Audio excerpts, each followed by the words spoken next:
will be no personal nor direct attacks on anyone. And I would ask that you please try to keep down the loud cheering and the clapping. There will be no booing and no unruly behavior. With that, this is painful, and it will be for a long time. Donald Trump, baby! That's right, this man knows what's up! After all, these are a couple of high-stepping turkeys, and you know what to say about a high-stepper.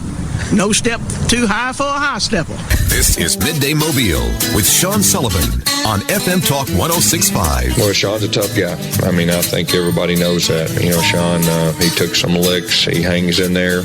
Yeah, what's wrong with the beer we got? I mean, the beer we got drank pretty good, don't it? Did you hear what I said? So this is a brave council. I had no doubt about them.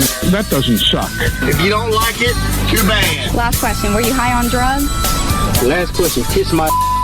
All right, here we go. FM Talk 106.5 and Midday Mobile on this Friday, hour number 2, and we're just getting started at the Mobile Boat Show. We got today, got tomorrow, and got Sunday.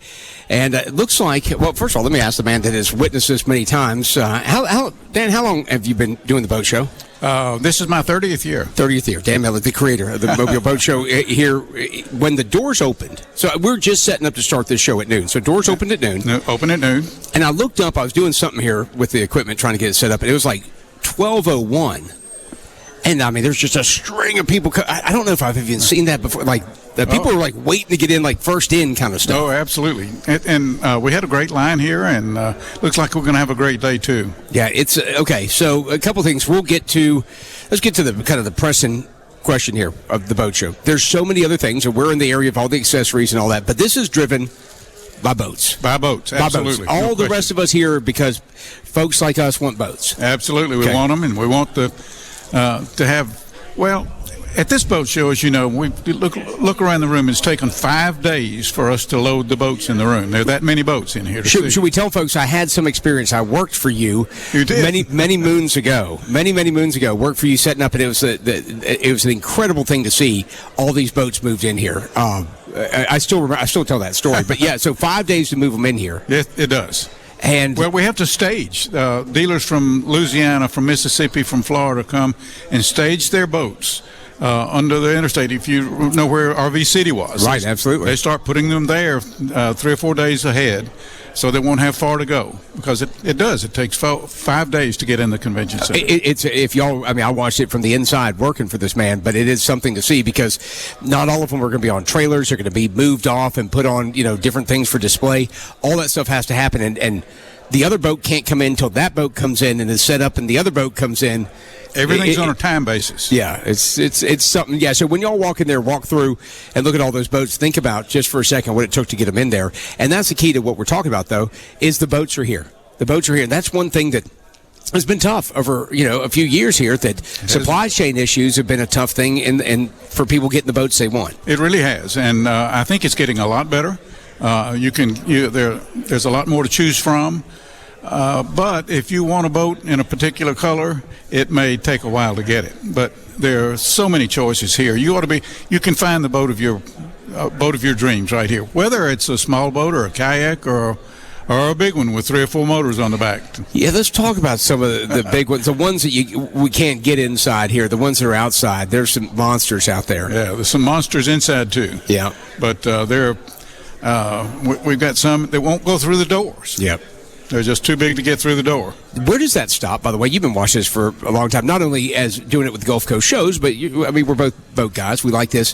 But they just get bigger. Not that, there were big boats of old, but they weren't boats the companies own big boats of old, right? Or somebody who's a charter guy did.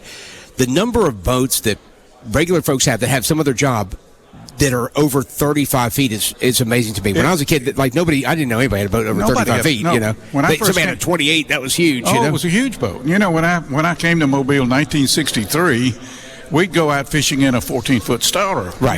Sure. And I thought a 20 or 22-foot boat was huge. You go as far as you want with that. So, but now it's like every year we come back at this, and every year there's somebody that's outdone, and it used to be, well, they have trips on this boat, then they have quads on this boat, and there's even more engines, more fiberglass. I saw a picture of one the other day that had 600s on the back of it. See, I don't know where that ends. I don't know where it ends either. I mean, it's a certain point it reaches a critical mass that it can't get. But every year, I'm just blown away by like last year, I was like, okay, that's the biggest trailer boat I've ever seen, most horsepower. And then you come back the next year, and there's one that's 3 feet longer, has another 200 horsepower more. Absolutely, it's just I don't know where it ends. An outboard motor with 600 horsepower, it's hard for me to fathom that. That's just one of the engines, y'all, 600s that they're running. Let's talk about the other activities as well when people come to the Mobile Boat Show. You talked about, everything from kayaks to these gigantic boats, but equipment for boats and then activities. I know we got the kids' activities tomorrow and Sunday, too. We do, and that's the Kids Fishing 101, where we have kids can actually learn different parts of fishing, how to throw a cast net, how to... I think there are 8 stations, and kids learn something new at each station. One might be about safety. One might be about throwing a cast net. One is about casting. So it's really a great event. And the kids walk away with some goodies. I know my children have been present at these. I saw the fishing rod stash earlier. They're going to walk away with goodies. Yeah, the first at least 100 get free rod and reel. Very good. And there's some other vendors that give things away there too. So it's a great event. That's at 1 o'clock tomorrow and 1 o'clock on Sunday. Absolutely, yeah. People want to get kind of show schedules. I know you have them posted here at the convention center where we are. But if are those posted online as well? Should be online at GulfCoastShows.com. Okay. Also, anything that you want to talk about, like what's going on, right across from us here, you got like for kids and for big kids like me, you got the touch tanks going on. The touch tanks from the natural resources, and that's good too. They can actually see and touch things that live on the bottom of the ocean, and right. That's a lot of fun too. And then, of course, we've got the upstairs. They can actually fish and catch a fish upstairs. That's the trout pond. Okay, so the trout pond here. These are there's no. It's not a locally regulated limit. It's DCNR is here, but they're not going to give anybody tickets. You can catch them, keep them any size. That's right. And also fish wise too. I'm looking at that very cool tank. Is that CCA's tank that's up here? That's CCA tank. Yeah. And I'm seeing some redfish, some sheephead from here that are in that tank. So swimming around, you can bring the kids to see that. There's kids looking at it right now. Yeah. So, and then we've got the hog trough too. The hog trough. Now, what kind of hogs you got in there? We've got several people went out fishing in this windy weather a couple of days ago. And right. There are bass in there. Of course, that's where we do demonstrations on fishing lures and casting. And it's a big 4,000-gallon tank. Guy gets on top and does demonstrations. Y'all check that out too here, and we'll be able to guide you down there. Get it Guides Corner. From you come by and see us at the Guides Corner, we'll have that schedule information for what's going on at the hog trough as well. As always, I appreciate being out here. I love doing this, and we'll be talking to you throughout the weekend. It's a great event. We hope we see everybody here. All right, y'all come out and be part of it. It is the Mobile Boat Show, and we are here throughout the weekend. Of course, this show goes till 2 o'clock, but we'll be here with the Guides Corner until 8 o'clock tonight. Then tomorrow, from opening to 8 o'clock, and Sunday till 5 o'clock. Reminder, too, that tomorrow a 2-hour FM Talk 106.5 outdoors from 11 to 1. So this is something I do just twice a year.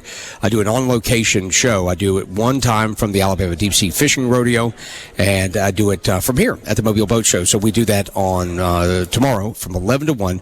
A lot of guests from the outdoors and a lot of the people that are here, part of our Guides Corner, are going to be with me tomorrow. So that's from 11 to 1. So stop by and say hello there. And while you're here, and get some FM Talk 106.5 goodies. I know that I'm looking at, we got the Huggers here. We've got the Mobile Weather and Marine Almanacs.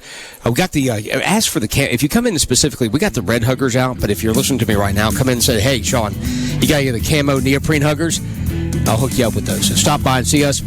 My buddy Bryant Knight from Team Fight or Die and D-Day is going to join us next right here on Midday Mobile.